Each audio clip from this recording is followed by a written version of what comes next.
Bien, rien que tel pour se réveiller le matin qu'une petite réaction de dosage. Alors cette réaction de dosage, elle met aux prises donc l'acide chlorhydrique de formule H3O plus Cl-, puisque ça vient de molécules de chlorure d'hydrogène qui ont réagi avec l'eau pour donner H3O plus Cl-. Cette réaction était donc quasi totale.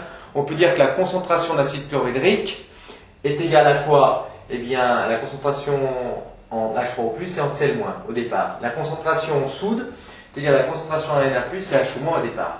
Donc, quelle est la réaction de dosage tout simplement? Eh bien, c'est H3O plus Cl-, acide chlorhydrique, qui réagit avec la soude, hydroxyde de sodium en nomenclature officielle, pour donner 2 molécules d'eau et nos 2 ions spectateurs qui sont les ions chlorure et Cl- spectateurs parce qu'ils ne réagissent pas, ils n'interviennent pas dans la réaction.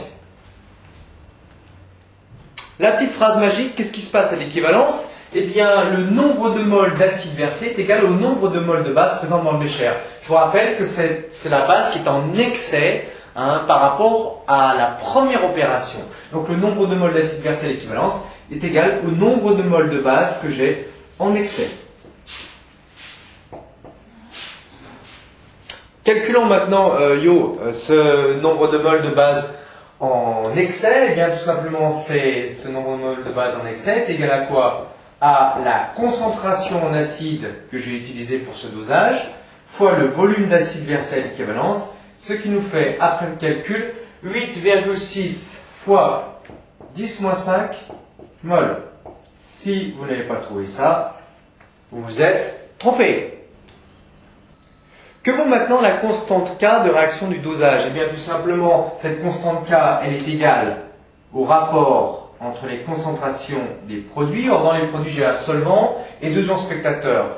Donc, si on avait à écrire la constante K, on écrirait concentration de Na+, fois Cl- fois 1, puisque le solvant, on remplace la concentration par 1, divisé par concentration en H3O+, fois concentration en HO-, multiplié par les concentrations en Na+, et Cl-, évidemment, qui vont se simplifier, donc ce n'était pas tout à fait utile de les écrire.